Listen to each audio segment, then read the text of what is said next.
welcome to NAPOD, where we provide NA speaker meetings and workshops in a podcast. We are an ad-free podcast, and if you enjoy listening, please help us to be self-supporting by visiting napod.xyz, look for the donate link, and drop $1 or $2 in the virtual basket. If you're also in AA or have friends that are, please tell them about our other podcast, Sobercast. Sobercast features AA speakers and workshops in the same format as NAPOD.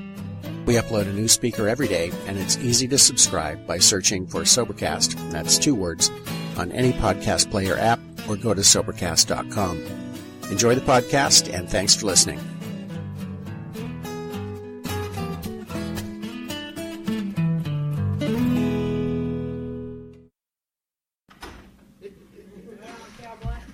Thank you. Good morning. My name is Chris. I'm definitely a recovering addict. Wow, what an honor to be here.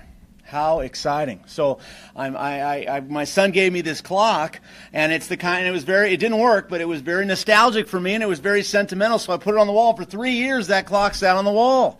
Didn't work, and I decided, maybe I ought to get this clock working, and I take it to a shop to get it fixed, and there's a meeting near there where I got my foundation, and I decided, while I go to pick up this clock, I'm going to hit this meeting, and I'm kind of anal sometimes, and I thought, maybe I'm running a little late. Maybe I could be a few minutes late to the meeting and get the clock instead of doing it after. And then I thought, if it wasn't for NA, I wouldn't be going to pick up clocks.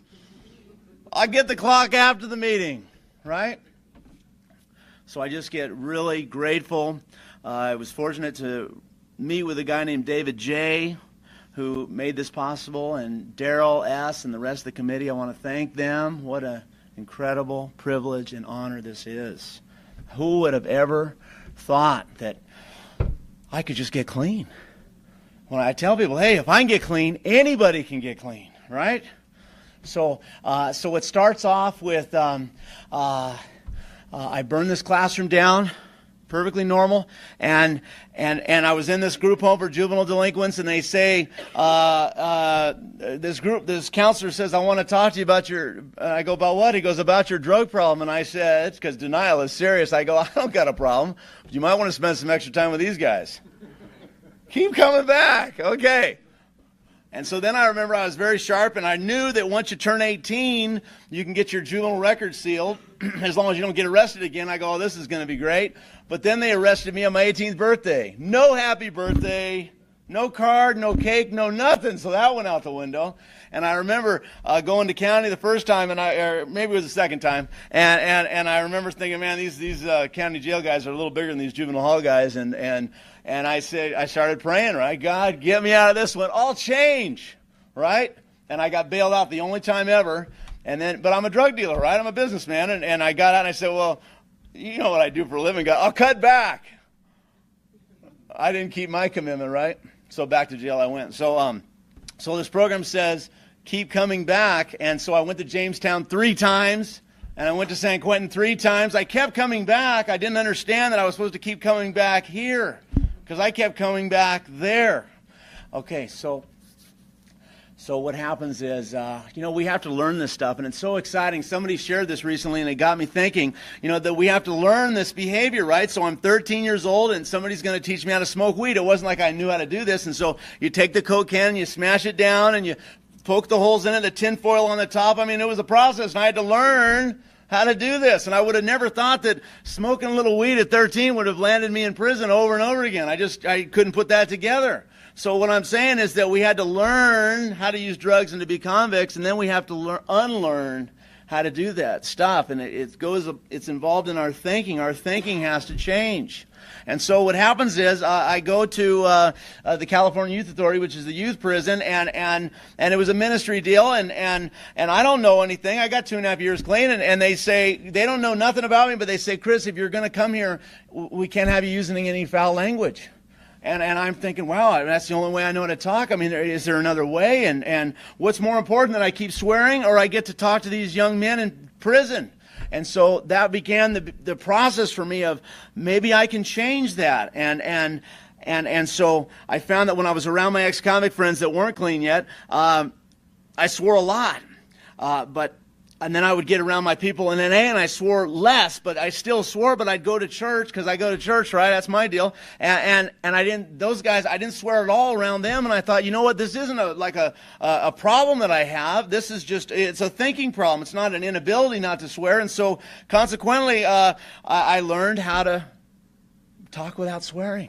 And so I'm not trying to say you're good if you don't and you're bad if you do. It's just the process of learning. There is a new way of life. I don't have to act like that anymore. So what happens is, we have this fellowship, this brotherhood, this alma mater, and we're all like, everybody knew each other in prison, and so it's very cool. And I'm with one of these guys, and he's working with me, and we're having problems, man. And there's these rules, right, in my brain that, hey, you know what, if it comes to fighting, you got to do it, whether I'm a good fighter or not. It really doesn't matter. It's my willingness. And if he says this, and so thank God for sponsors. I'm at my meeting, and I know it's going to happen. And as soon as this guy he puts his dukes up, we're going to do it, and we have to. That's the rules. And so he says, an hour and a half after a meeting, and he says, Chris, you don't have to respond like that. And I'm like, oh, yes, I do, man. There's rules here. And he goes, Chris, you don't have to respond like an hour and a half for me to commit to not getting physical. And I'm going to tell you, it was that day that he came at me and he put his dukes up. And because an hour and a half of, I don't have to fight back, and I didn't do it. And you know what? We're still friends today. I don't think it would have gone down like that if I had, So we have these rules in place, right? And I'm on this prison yard, and I'm on the level 2 yard, and then they take me to level 1 to get fire camp training. I'm pretty excited. You supposedly eat better, and you get to get out, out of behind the walls, and that sounds good. And they bring me to the level 1 yard, and I hear the announcement, and I hear this name, and I go, there is no way. This dude ratted me out when I was 17, and I haven't forgotten. And so I go to the dorm that they say the announcement, and it's him, and I go, oh, I got something for you. And I send word over that he's a rat to the 1 yard, and they roll him up and put him on the 2 yard. And so he's on the 2 yard now, and I'm waiting because I'm pretty smart, and I think I'll just wait until he gets a package so I can take his stuff and then beat him down. But I told a couple of people, and word got out. And see, it wasn't about what I thought was best. It was what you people thought of me. And so I couldn't let that get out. What kind of a punk am I if this guy ratted me out and I am not doing anything and he's not getting the package and I'm going to have to let go of the package? So I beat him down. He told on me again. Dang it! And to the hole I go. So very exciting. And it just my thinking, what was happening was I had lost custody of my son, and I had these 3 6-month periods to get him back. And one of those 6-month periods, I would have made it if I'd have paroled on time, but because I did this thing, and then I went to the hole, and then I'm late. But you know what I'm going to tell you? My family was secondary, right? I just love that. Why are we here? We put our drug use ahead of our families because that was secondary to doing what the homeboys thought. The reality was, deep down, let's be real, I kind of liked the idea of going to fire camp. And I kind of liked the idea of getting out and trying to help my kid. But you know what? I had to do the convict right thing. And I had to handle this, right? And so then I'm on parole again, and very, very, very good husband. And my wife is pregnant. And they raid my house, and they caught me, and they bring me home, and my pregnant wife's in handcuffs, and my 4 and 5-year-old are heading to Child Protective Services, and they say, hey, Mr. Mullen, you can just give up some names, and we can let them go. And I said, I don't play like that. I am a convict. You can take me back to prison and take them wherever you're going to take them, and that's what they did. How macho, right? Yeah, so they took her to jail, and I was in prison when my youngest son was born, and I'm just telling you that thinking. We have to unlearn that stuff. What's more important, that I'm around for my kids or that I'm doing the right thing for the fellas? So I'm in there, and there's this guy, and he's got, 3 days to the house, and somebody disrespects him on the yard, so he stabs him. He gets 2 more years, and I'm thinking, it seemed like the right thing to do in there. But you know what? I wonder if his little kids thought, Daddy, good job, Daddy. Or was it, boy, Daddy, I'd sure like you to come home. So we have to make these changes. And so as bad as it can be, if I get to stay clean, okay, so it's not this magical thing, but it's really, it's who would have thunk it? I stopped using drugs. I stopped getting locked up. I don't know. There must be something there. I stopped using. I stopped getting locked up. Okay, so it starts with that. And I would have never thought there was anything more than that, but then it becomes, I need to change some of my behaviors and some of my attitudes, and And so, I had to make some major mental adjustments. I had to learn how to stay clean. I had to learn to be a good dad, and I just had to learn to actually consider putting your needs ahead of mine was just a foreign. Some of those people would make out lines and then they'd hand the mirror to you and let you pick. What is wrong with those people? And I would never do that, but they would. I only met 2 out of hundreds, but there were 2 of them. And I thought, what a concept, right? And so I remember when I first got clean, I was all excited because I'm the type of guy that when I would walk into a store, if you were behind me, it really didn't matter, as I wasn't very considerate. And then you people taught me to actually consider other people's needs ahead of mine, so I started holding the door open behind me, and I thought, man, I was really learning here. This is cool, right? And I shared at a meeting. I was, a newcomer, and I wanted to, impress upon everybody else that I'd come up, and this other guy stands up and he goes, man, Chris, what I do is I hold the door open and let them go ahead of me. And I thought, wow, we can do that?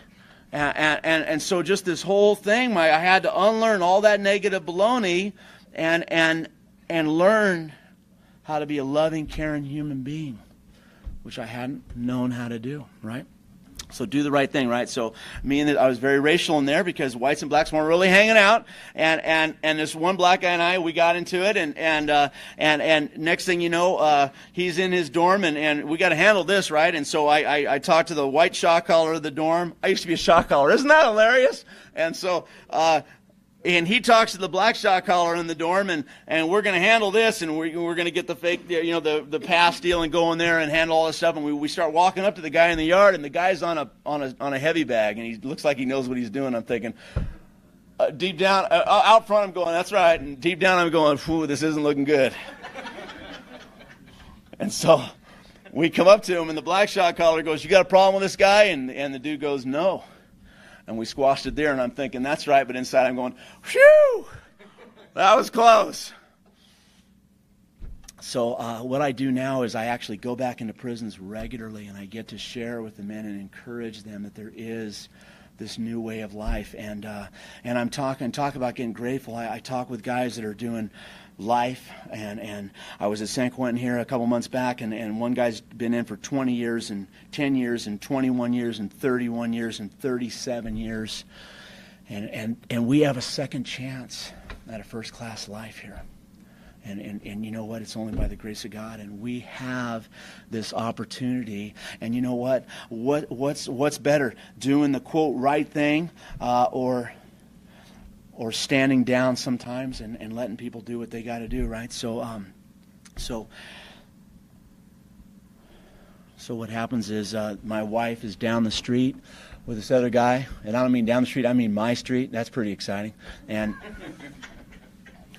I go, couldn't you move back, past my house? I got to drive by your house. Hey, how's my wife doing? That was exciting. And see, at first it was my pain that this guy been shot in the face. That really hurts. But if somebody, don't try that at home. But if somebody had said, Chris, we can either shoot you again or you can keep dealing with this divorce deal, I would have said, give me the gun, I'll load it. Not because I'm tough, but because I knew the pain was intense, but it was temporary, and this other thing just kept going. And so at first it was, how dare you do this to me, right? That's my property, that's my wife, and all this other stuff. But then it became, I'm not going to tell you, it became, what'll people think of me if I don't deal with this guy that's hooking up with my wife? And it's so interesting, at the time I thought, how could she? And she really hurt my feelings. But the reality is, okay, where was I at when I met her? Okay, let's see. I was on parole, and I was a businessman. I sold drugs for a living. Okay, so what did I expect to attract into my life when I was in that frame of mind? So the guy she left me for was a lot more like I used to be. So now it makes sense. At the time, it hurt my feelings. Okay.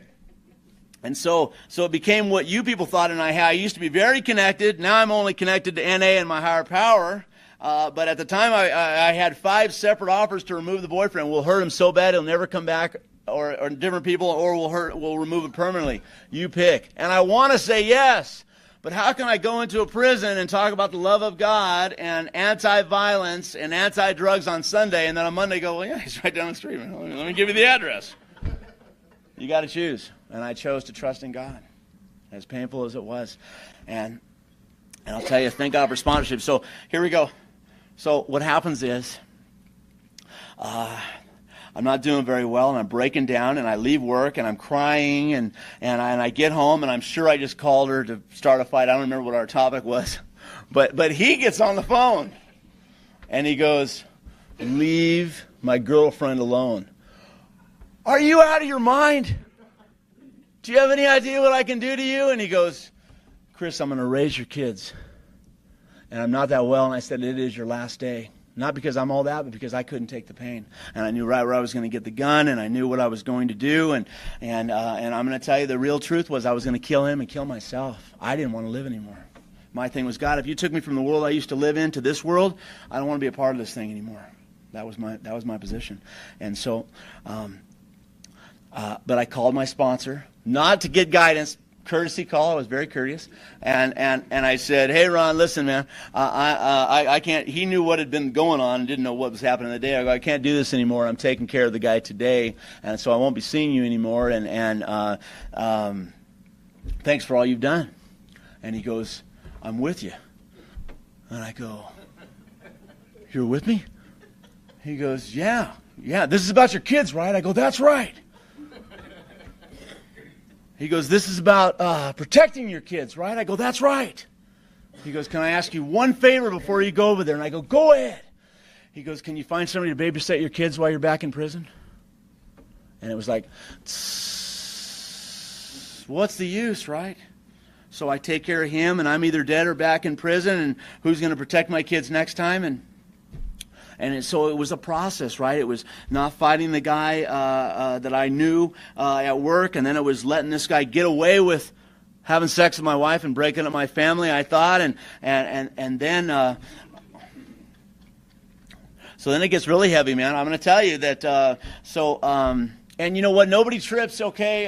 My higher power is the doorknob. I'm not saying nothing, right? My higher power is the group, good orderly direction, no problem. Okay, well, at 8 years old, my parents never took me to church, but my neighbors did, and I got on my knees and I said, "Jesus, come into my heart," who's my higher power. And so then at age 12 I started using, and from 15 to 25 I did 5 years in juvenile, county, and state facilities, and I was been shot in the face, and I'm a mess, right? And after I got clean at 32, and at 34 I got, over the years my dad stayed in touch with these people, and my dad would tell me how bad their kids were doing, and I'm thinking, they're not going to prison, can't be that bad. And so I got a hold of these people, and I called the woman and I said, "Hey, Patty, thanks." I go, it just doesn't make any sense based on my lifestyle and in and out of prison and selling drugs and being shot. It doesn't make any sense that I'm still here. And I believe that if I hadn't accepted Jesus at 8 years old, I never would have made it. So I'm calling to thank you. And I don't hear anything. And she's crying. And I said, "Patty, what's wrong?" She goes, "I've been praying for you for 20 years. Prayer is powerful." Whoa. So what happens is my friend, the guy that I was going to fight at work, turns 40 and he wants to go to Vegas, and that's where we go, and that's where this woman Patty lives. So I go to stay with her, and so the last night, and her son, who I haven't seen since I'm 14, and now I'm 30-something, 20 years it had been at least, she goes to bed, and this kid comes up to me. Well, he's a grown man now, and he goes, "Chris, come on, man, I want to show you something." I go, "All right." So we go to the garage, and he's got this Adidas bag, the black garbage bags with 300 Chivas Regal bags, the blue, right? Some of you guys know about those. And I go, "What are you doing with those?" And he goes, "I'm saving them. I'm going to have my mom knit me a car cover." And I go, "Are you out of your mind? Throw that junk away. You don't want your mom to know what you're drinking." And before the end of the night, he's on my chest crying, begging me to help him get clean. And I'm like, wow. And so I'm going to tell you guys that I'm driving home from the airport, and I'm all good. And I go, "Wow, God, you got me right where you want me, and it's all good. And I accept this breakup of the family, and as long as nothing happens to my kids, I'm fine." And 10 minutes later, I got to my ex-wife's house, and my 14-year-old daughter's all bandaged up because she'd just been raped by their drug dealer. And all that goody stuff went out the window again. And they didn't arrest the guy right away. And I'm going to tell you that a family member, because we used to be very into all that stuff, calls me up. He's already got it arranged to remove this guy. And I've got 5 years clean, and I'm all well and wonderful. And he goes, I've got this reputation for doing the right thing and not telling. And so he goes, Chris, we just need his name and address so we can take care of this. And I wouldn't give it to him. And then he's calling me a punk and a female dog. And those are bad words to be called if you've got a history like mine. And because I wouldn't give up the information so that the man that raped my little girl could be murdered. And I wouldn't give up the information. And what ended up happening was he did get arrested, and I got to address the courts.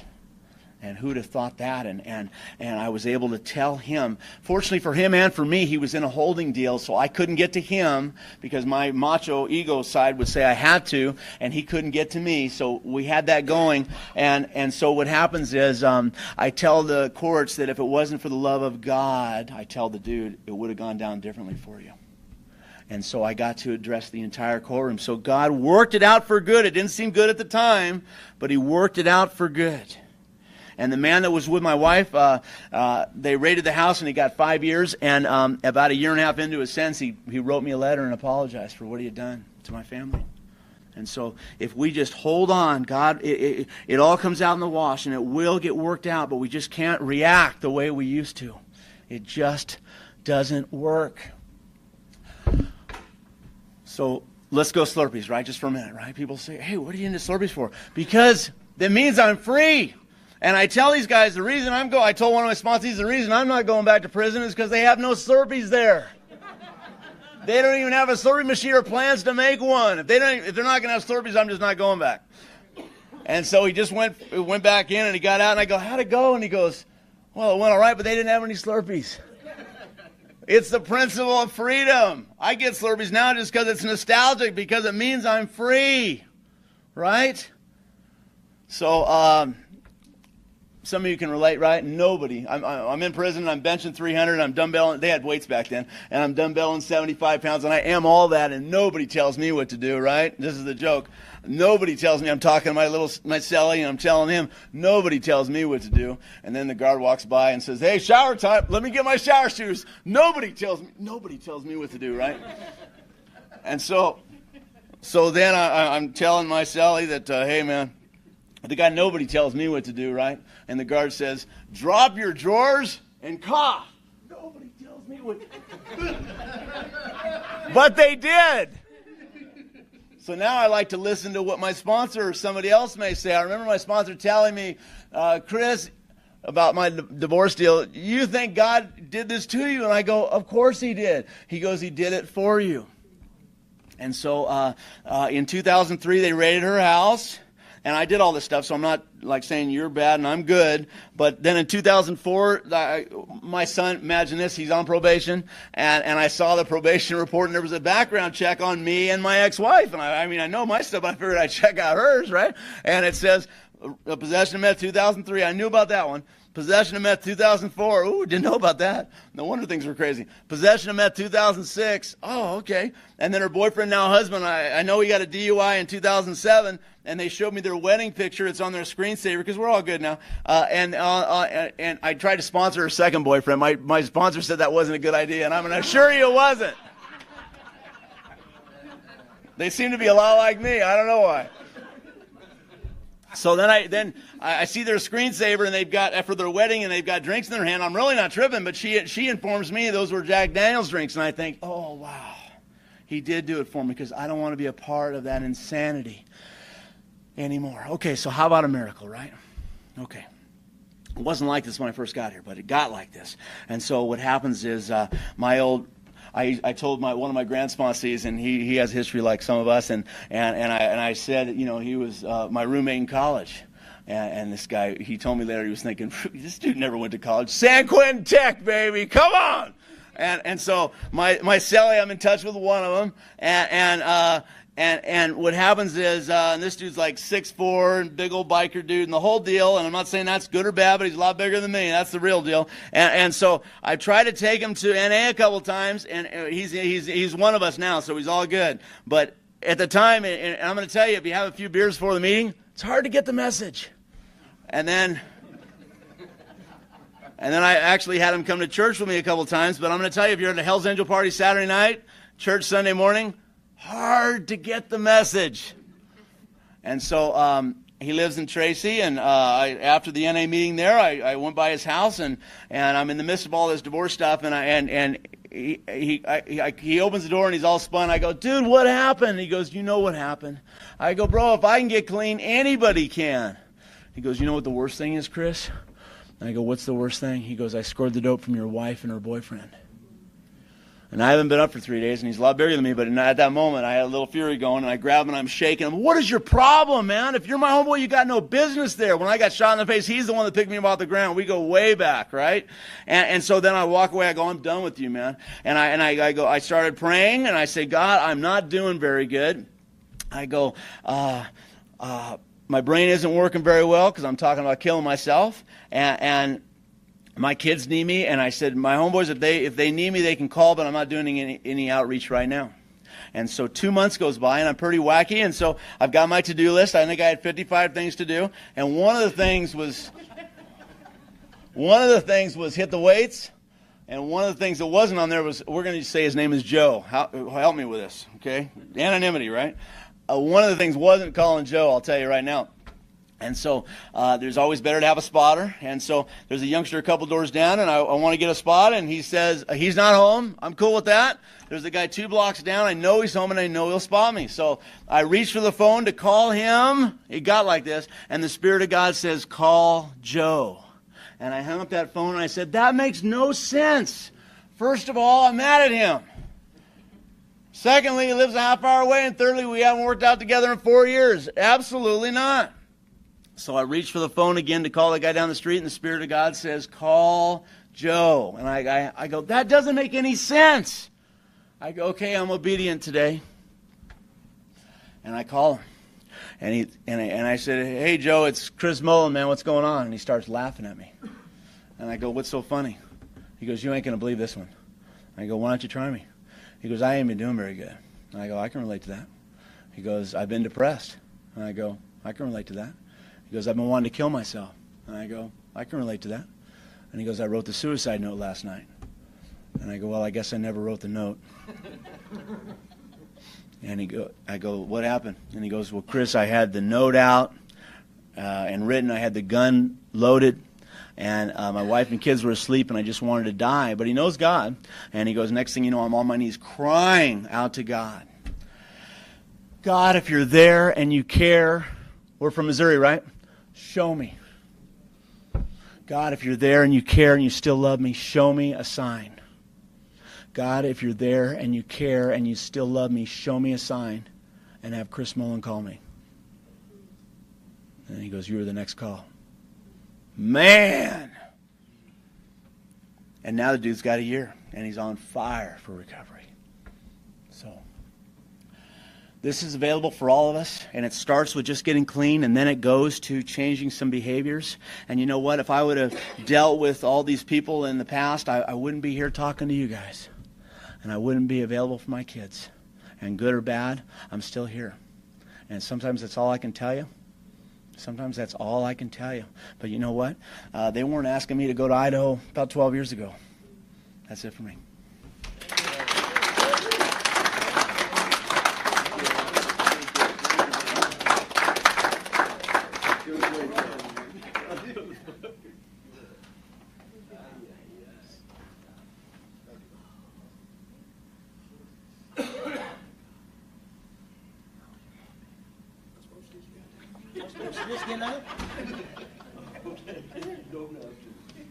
I was doing pretty good sitting there.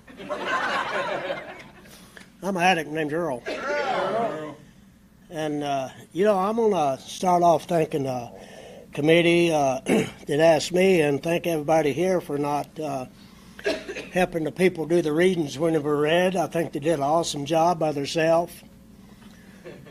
A lot of the conventions that Backaways used to, everybody would pitch in and help all the readers, and I appreciated it when the gal by the name of Fran was spoke at one of our Pacific Northwest convention one time in Seattle, and she let everybody know that in Virginia where she lived that they could read real good. She didn't need any help.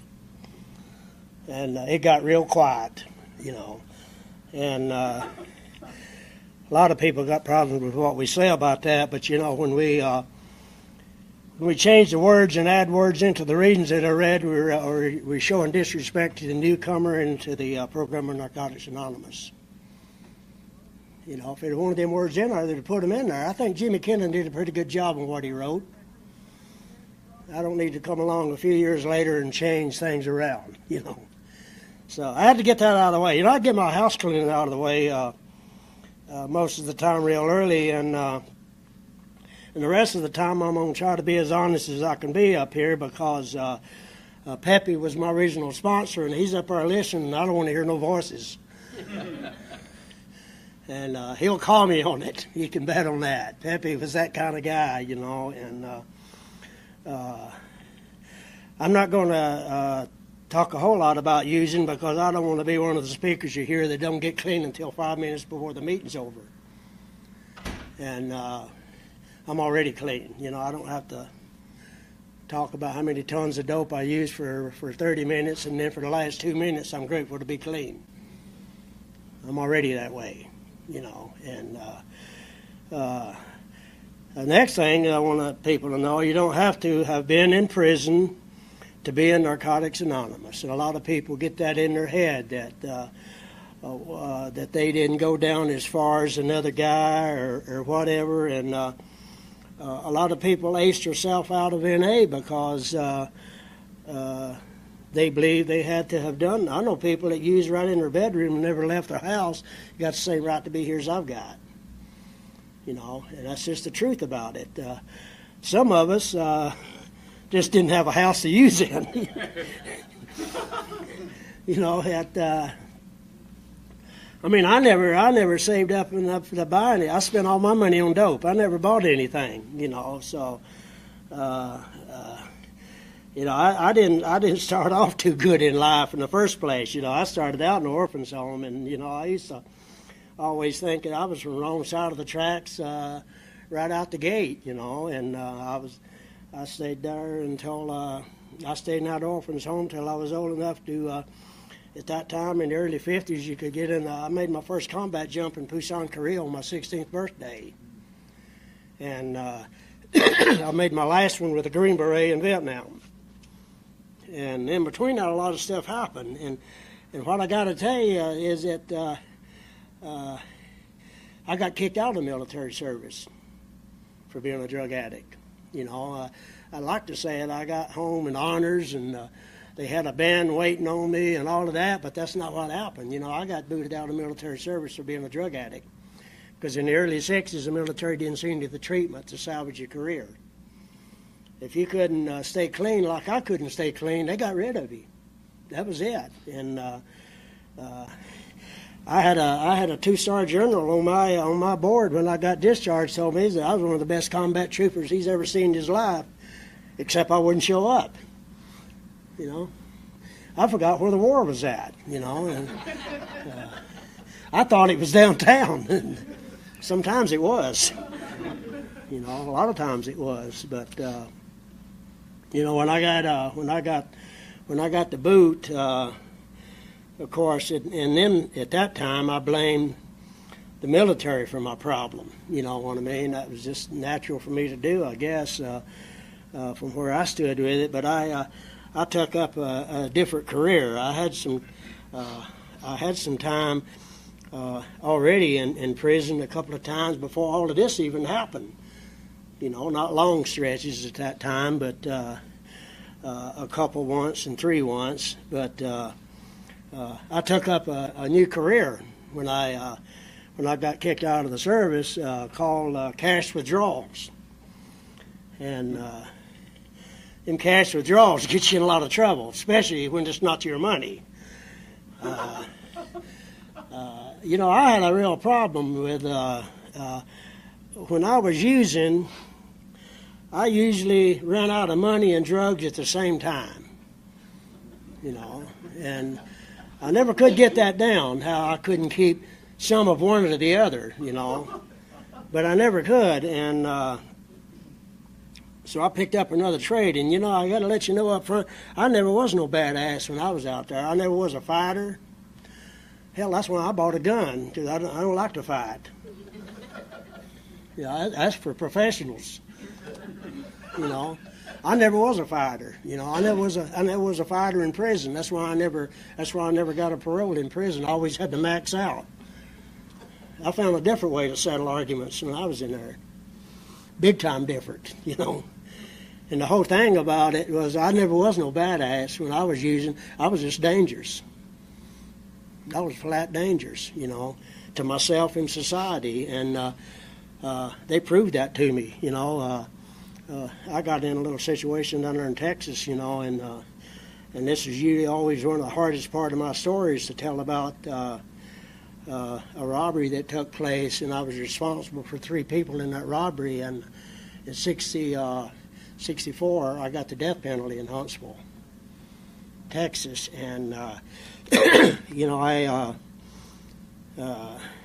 was on death row for 2.5 years there, and Texas is a little different than a lot of places, man. I guarantee you, watch national television sometime, you want to find out something about Huntsville. And on your 12th day, I'd got an execution date, and on my 12th day, when you get up that morning, you order your last meal.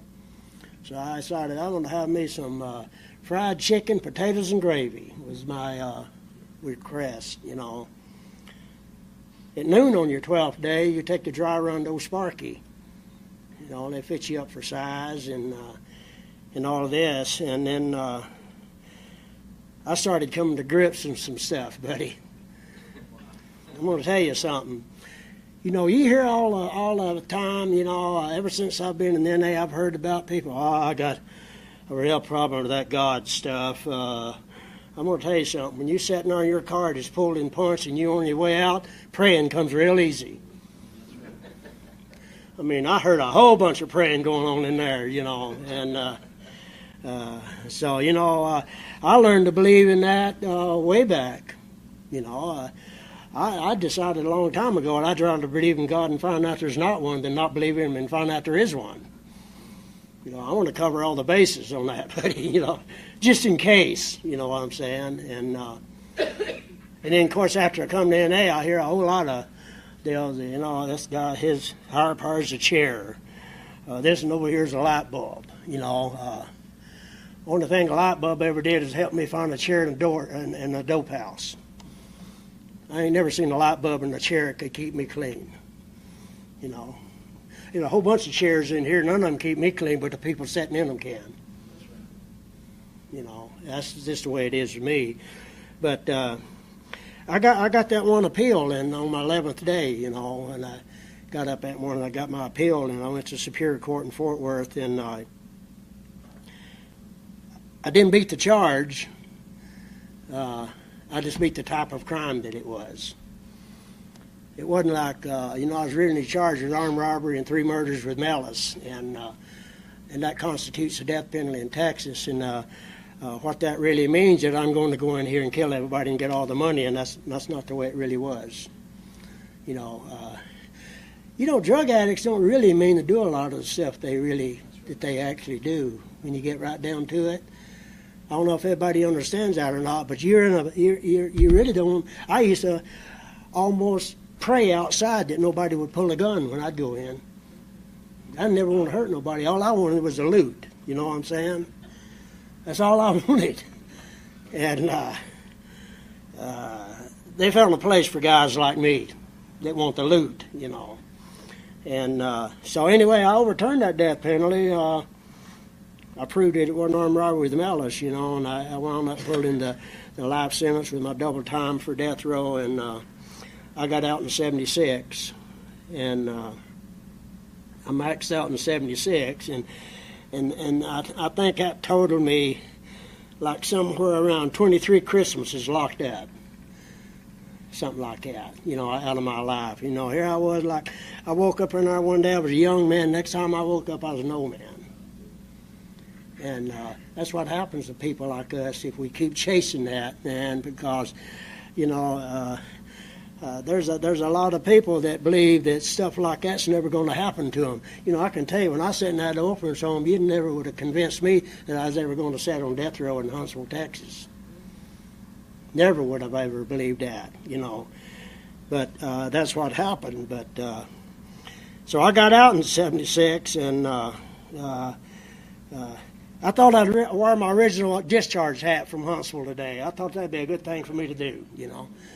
That's what they give you. They give you an old hat just like this. I mean, this is the original one. The only way you'll get one is to do what I did. And don't do it. It ain't worth it for the hat. But they give you this hat and an old double-breasted Al Capone suit, an old green suit, a hat cocked over to one side, the longest damn shoes I've ever seen in my life, man. I don't care how big your feet was. Everybody got the same size shoes. I couldn't even turn a corner with them things. I mean, that is something else. That parade you right downtown and put you on the bus anywhere except Texas. You know, and everybody knows where you come from. Everybody looks just alike. You know, here you got 10 guys down there exactly alike. You look like we're twins. You know what I mean? And so I went to Denver, you know, that's where I wanted to go, and I wound up going from there to Seattle. And not because I was going there to get clean. I went to Seattle because I needed to leave Denver pretty quick. And so I wound up getting into Seattle with a couple of fugitive warrants. But, you know, one thing just led to another, and I ran into this guy, man, that I'd been in Huntsville with. It was going to a different program, and man, that guy looked weird to me. You know, I'd never seen nobody. You know, at the time that I was in, at the places that I were at, they didn't have any kind of recovery program go in. Now they're everywhere. They're everywhere now. So I never. I didn't know anything about getting clean. I didn't even know anybody that ever was clean, to my knowledge. You know, I don't know anything about my family. You know, I was in an orphan's home when I was 3, so I don't know if my family was addicts or not. You know, I got no idea. I hear a lot of times that people wind up being addicts because their family are addicts. You know, I'm addicts because I use drugs. That's why I'm an addict. I don't know why anybody else is one. I know where I'm one, you know, and I stick with that. But I wound up with this guy, and he was going to take me to this place to get clean, but I had a little different idea about that, you know, and I went to the meeting, but I spent a lot of time in the bathroom, and not because of the reason that everybody else goes to the bathroom for, but I was there, you know, I was present, and I'll never forget this guy, man, calling me over when I came out of the bathroom one day, you know. And a lot of times, I got to tell you this, a lot of times I feel like I'm the odd man out a lot of the places that I go because I didn't get clean in another program. And just because I didn't get clean in another program don't mean I disrespect other programs. People get that in their head that we're slamming other programs, you know. Depending on where you got clean at, different people were welcome in a program in one area and weren't welcome in another area. I'm going to tell you something. When I got clean in Seattle, you wasn't welcome nowhere else. I got to tell you the truth about it right up front. Other programs wanted to be the only recovery program there, and I don't really blame them. You know, in Seattle, when I got clean, they had a blue law where 2 or more addicts couldn't meet together for any reason. Same as the old Rockefeller law in New York. You had to sneak around. You had roving meetings. You had to be over here that day to know where to go the next week. That was just the way it was, you know. And there's people right in the area that I live in now. You know, I still claim Seattle is my home, even though I live a little north now, because that's where I got clean. But there's people right there in that town think that there were always 125 meetings in that town. They don't have a clue. They don't have a clue that people had to sneak around and couldn't even get a place to have a meeting. You know, they don't have a clue. They got one meeting started there, you know, but that guy at that other program told me one day that time he called me over to one side. He said, "There ain't very many people wind up here by mistake, but I think maybe you did." And I thought, man, what a cold shot, I don't belong nowhere, because I had a warden in prison tell me that I was a misfit of all misfits, because some of my heaviest using was in prison. A lot of people go to prison and get clean. I went to prison and got worse. You screws are your dealers in Huntsville. You ain't going to burn nobody because you ain't got nowhere to go. You're there, buddy, and that's it, And so, I wound up getting that gate money and taking off with it and stuff. But what happened at that meeting, a guy told me about some other people that are in Narcotics Anonymous then, and they're still in it today. Told me about Harry W. down in Portland. A lot of people know him. Told me about James Drinkwater in Canada. And them guys were heavy hitters when I got clean. NA was 25 years old when I got clean. It wasn't like it was brand new, but we was a little slow in Seattle. And we got mixed up between getting clean and not getting clean. We thought you could just be kind of clean.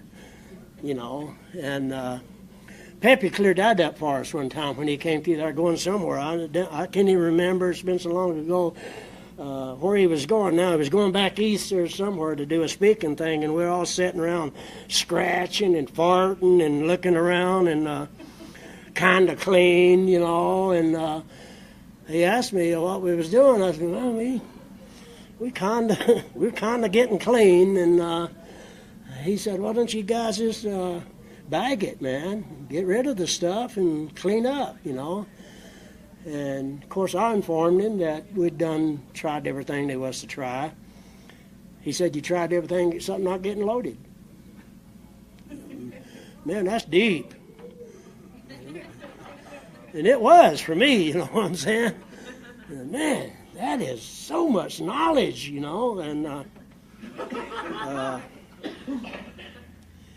that whole week, I got clean with the first 5 that I know about. Now, you're going to hear a lot of different stories about NA in Seattle from what I'm telling you, what I know that I saw where I was at, not where somebody else was that's got a big deal about how NA started. It wasn't even clean yet. I'm telling you the way it was with me when I got clean. That's what I got to tell you about, And the first 5 of us never saw each other all week. It's the first time that we didn't run into each other all week. Went all week long, didn't even see each other. The rest of the time, we'd either beaten each other to the methadone clinic or somewhere, you know what I'm saying, all week. That whole week, none of us ever seen each other. And on the 11th of October, 1978, all 5 of us showed up clean. All 5 of us. And we didn't meet with each other and say, let's do it that day, you know what I'm saying? And you're going to sit and tell me that's not a God program, man. I'm going to tell you something. I got news for you. It has to be. It just has to be. For something like that to happen and for me to be still clean. That's still my birthday, man. That ain't going to change. That ain't going to change, Right here's the way you stay clean in Narcotics Anonymous. You pick a clean day and you keep it. Anybody wants to know how? And I know that's heavy, but that's what Pepe said. That's what Pepe said, and I believe it. And I'm sure he's agreeing with me right now, But I've got to stay here, man, and meet so many people. And Jack's my sponsor now. I got an awesome guy for a sponsor. Pepe was an awesome guy. He got me. He was my sponsor from 78 to 88 when he passed away. And that guy, you listen to all the tapes that he's got and CDs. Got to be one of the most spiritual guys that I ever heard. But he sure didn't sound like that when he talking to me. Pepe sounded a whole lot different when he was talking to me, man. I'd be sniveling about something and, the car wouldn't start. I didn't have no girlfriend, or And I'd ask him what he thought about it, and he'd say, man, you need to get off the cross or need the wood. He had a short answer for everything that you had, you know what I mean? And it wasn't like it needed a whole lot of explanation, and it was like you was either going to go with the directions that he give you, or you was going to go find you a sponsor somewhere. There wasn't a hell of a lot of in between with him. He was one of the people, in my opinion, that didn't believe you were being too rigid when you told somebody the way it needed to be. You know, I hear a whole bunch of like that now, that we're being too rigid. You know, I don't know about that. It's probably the only reason. That's probably the reason I only sponsor one guy. You know, there's only one guy that's ever did what I said, man. You know. I've been clean over 30 years, and only one guy's ever stayed clean. You know, the guy's going to be 23 here pretty quick. You know, Native American guy, real spiritual. Don't have not into all that. How far up is, what kind of car God drives. He's not into all of that sideline stuff. He's into how do you stay clean and then and get on with life. Pepe told me that's what you do when you come here. He said you come to Narcotics Anonymous, you learn how to get clean, you learn how to stay clean, and you get on with life. Whether it's getting married or whatever. By the way, I don't get picked for a workshop on relationships. You know? I don't have to worry about that, you know. I think I got married for better and for worse, and I couldn't have done any better, and she couldn't have done any worse. So that's pretty much where that's at, you know. But you know, once I got clean and was able to say that way, I decided that H&I was going to be my bag. You know, that's just what I decided. You know, I thought, well, maybe I can go back in there with a little piece of a message, you know, and. I was just telling Tommy, I gave Brenda B a photograph a while back of the 6 or 7 of us in that photograph, the very first H&I subcommittee in the Pacific Northwest. And I think I was wearing his hat. But so, you know, I wound up being chair and vice chair for this region a few different times, you know, and the other thing I need to let you know is when I got clean, I couldn't read or write. So there's a lot of the positions that was, I was nominated for some positions in this region that I couldn't take or didn't take because I didn't want to take a position that I couldn't fulfill. And I needed to read and write good to fulfill a lot of them, so I declined on a lot of. But for H&I, you don't have to worry about a whole lot of people being lined up behind you going there for one of them meetings. You know, you pretty much got an open floor going in, you know. Next week, I got the invite to go over to Walla Walla to the Walls of Meeting. We started over 20 years ago. They're having their 20-year anniversary over there, you know. We got that meeting changed from a mixed meeting to a solid NA meeting finally, you know, several years back. And that had to happen. Narcotics Anonymous had to pull out of there at one time because of the traditions. You know, and people say, well, don't worry about the traditions. That's not what it says. It says in here that the 12 traditions of NA is not negotiable. That means we ain't supposed to change them around and make up something that we believe are to be. That we're supposed to go by what's there, and that's what we did. But now it's a solid NA meeting again. NA Monroe Reformatory I did for 14 straight years. I missed 2 meetings in 14 years. Once when I was having a quadruple bypass, and I think the next one was when I was on interferon and was really, really sick and couldn't get to the meeting. And the rest of the time, I showed up. And I'll show up next week. If I'm alive, I'll be there. That's my commitment to this program, man. I'm just a believer in that we come here and we stay here, and we don't be one of these guys that show up once a year and steal another NA medallion from NA and talk about how grateful we are for this program. You know, I don't believe in none of that stuff. You know, I've spent all 30 straight years of my birthday in this program. And the friends that I know and the people that I associate with do the same thing. You know, Pepe told me one time, he said, water seeks its own level, and so do people in NA. I really believe that we bond together with the people that are like us, you know. And luckily, then, a hell of a lot of them like me, man. I'm just a guy, man, that I get credit for some different stuff. It is totally wrong, you know.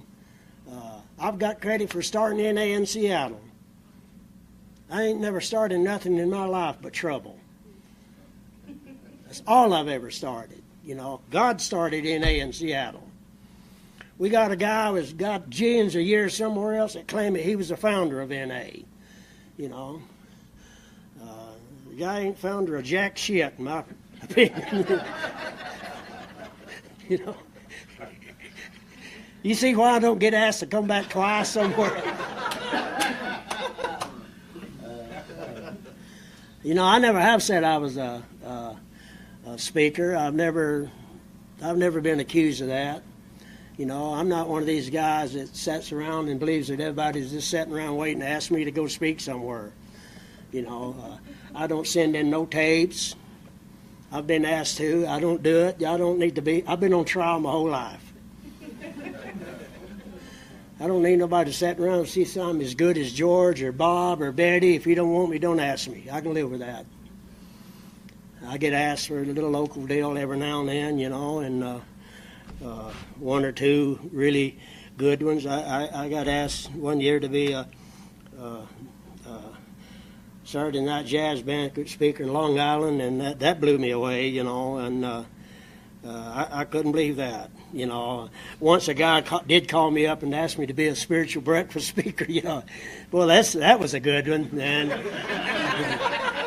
this guy called me up and said, "Hey, what's the chance you being our spiritual breakfast speaker?" And I said, "Oh, hell, I don't know. However it comes out, I guess." You know, so I didn't hear from him for a while.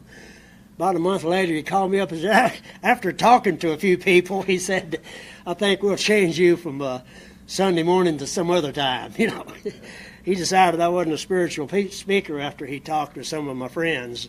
You know, and I thought, well, that's cool, man. That's all right. You know, because I never have said I was a spiritual kind of a guy. I got a belief, man, that there's a power greater than me. You know. And I picked a God, you know, and some people do believe in the group. Now, you know, let me tell you, I'm not disagreeing with how somebody else does this when I say what I say, you know, but, you know, a lot of people do believe in the group. Every single person in the group that got clean with got loaded. Every single one of the other people that got clean with. So much for the group, for me. So much for the group. I decided to believe in the real one, man. That's the way it came down with me, you know. That I wasn't gonna let that happen, you know. And so I've stayed clean out of that five, you know. And I got a pretty good life, man. I got sometimes a sad one. You know, sometimes I get scared about my health, you know, and I try not to make that a topic at meetings. You know, I've done interferon 6 different times. I've been on a liver transplant list 3 times. I've had a quadruple bypass, a major congestive heart failure, and lost a complete backside and run off the front half, and beats the hell out of no heart. You know, I get around some. I was fortunate I got to come here with the help of some friends that really, really care about me. Sometimes I don't think I'm worth it. You know, sometimes I don't know, my thinking can really get twisted around. You know, sometimes I'm only clean from the shoulders down. You know, from there up, it's open. You know, sometimes my praying's different. You know, sometimes I'll get up in the morning, you know, and I'll be laying there and I say, God, you know, I haven't shot nobody today, haven't pulled an armed robbery, hadn't run over nobody with my car, but you might want to help me out. I ain't got out of bed yet. You know, when that happens, anything can happen when I get up. You know, sometimes it's just a good thing that I don't go into my own head without adult supervision, you know. And sometimes it's a good thing I got Jack around, you know what I'm saying? I don't call him like all the time, and we don't. We got a pretty damn good relationship, though. We love each other, and we're good friends. We've known each other for a long time, and I've watched how people do, you know. You know, we can come in here and here's the one thing I want to say. When I couldn't read or write, and I talked to Pepe about it, you know, I told him I believed it looked like I was going to be the only person in NA that couldn't stay clean because I couldn't read or write.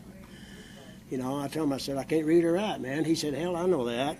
And he said, I'm not going to teach you how to write the steps. He said, I'm going to show you how to live the NA program. He's the one, I'm pretty sure that I'm right, that he's the one that's responsible for putting that in the basic text. We've never seen a person relapse that lives the NA program. If we live the program, we're not going to get loaded. That's just straight up, man. We're just not going to get loaded. And by not doing that, a lot of other good things can happen. But we can also come in here. Now, there's some people in my area that believe that you can come in here and do a little stealing once in a while, you know. And this one guy that I was sponsoring for a little while, he decided to go in this Ernest Hardware over in Ballard and steal this drill, you know, a cordless drill.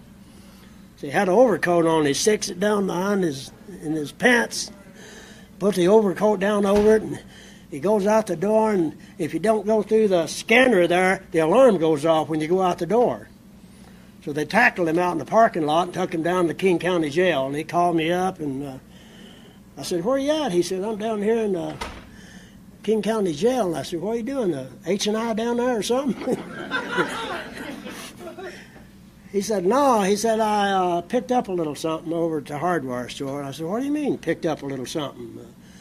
So he explained to me that he said, I kind of stole this drill, you know. And I said, well, hell, you got a good job and everything. How come you stole that drill? Well, he said, I guess I'm practicing old behavior. I said, when did you steal that drill? He said, yesterday. I said, that's new behavior. That's not old behavior. That's new behavior if I'm still doing it now. If I did it 10 years ago, it's old behavior. Not new behavior, old behavior if I am still doing it now. So I had to quit going in the safe way and walking out with 4 or 5 packs of bologna in my pocket, you know. I had to quit doing a lot of that stuff, you know. And I didn't want to either because, you know, I'm pretty well trained how to do that kind of stuff, you know what I mean? That was my deal, you know. I was never able to sell any drugs, man. When I first started going to meetings, man, I got to tell you, I couldn't believe it when I would hear that. I called Pepe up one time. I said, you know what, man? I said, you ain't going to believe what this guy right across from me said. He said, what do you mean? I said, there's a guy sitting right straight across from me, talked about he had drugs in his possession and sold them to somebody else. I said, how in the hell can that guy be an addict when he don't use the drugs that he's got? I couldn't connect it, you know. I thought I almost needed a pair of hip boots, you know, or a shovel, you know. But over the years, I've learned that happens, you know, that we come from different levels when we come in here and we do different things. But you know, I'm just happy of where I'm at. You know, I've got to stay here and meet a lot of friends, and I've got to do a little bit for NA. I don't believe I need a lot of credit for anything. The only thing that I really did is get society a break and quit getting loaded. That's right. That's the biggest thing that I've done in my entire life, is I finally give society a break, I used to think I was hot shit in them robberies. I was invisible. I thought that till that guy shot me in the neck, man. That changed my mind about that, But, I just had to change things around, for myself. I had to come in here and just start believing in you people and start doing some of the things that you did. And since then, I've been able to stay here, And, who in the hell would have thought the guy that sat down on death row would be up here talking with you guys? That's right. What kind of miracle is that? Not just because it's me. It'd be the same thing if it was you guys, Who would have thought that? I can remember they talking about now. There's no time in NA. If somebody don't like the amount of time in NA, stay and get some. That's the way you do that. Change it around. I didn't like the amount of time it was in Seattle. When I got clean, and I made a difference. I stayed there, and so, here we are. From that, when I first got clean with them 5 in Seattle, if somebody asked us how much time we had, I had to look at my watch.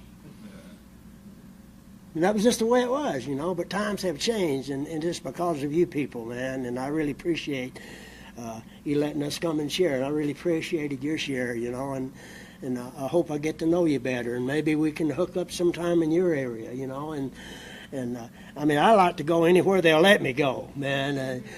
I don't get to go a lot of different places because of finances and everything else, but I'm happy anytime I get asked, and I'm amazed that the committee asks me. I always am. I'm just totally blown away that I get asked to do anything, and so I just want to wish every single one of you the best in your recovery, and I want to thank you for coming in. I like these early morning workshop because most people sleep in. Usually it's pretty good, and I really want to commend you guys for getting up, and I hope we said something that helps. I hope we said something that you believe in, and I hope that you can believe in this program, man, and not the hell with that damn being locked up, man. That's right. I'm gonna tell you something, and I'm willing to do what you say to do to keep from it. But I remember when I told Pepe, I said, I don't like nobody telling me what to do. That's right. He was giving me an instruction one time. I said, you know what, Pat? I don't like nobody telling me what to do. He just backed up and looked at me. He said, you know what, man? He said, for somebody that don't like to be told what to do, he said, you sure wind up where they tell you what to do a lot. I get it, Pepe. I get it. Yeah. That's heavy, but I get it. So I want to thank every single one of you for being here and wish you the very best in your recovery. Thank you. Thank you. Awesome.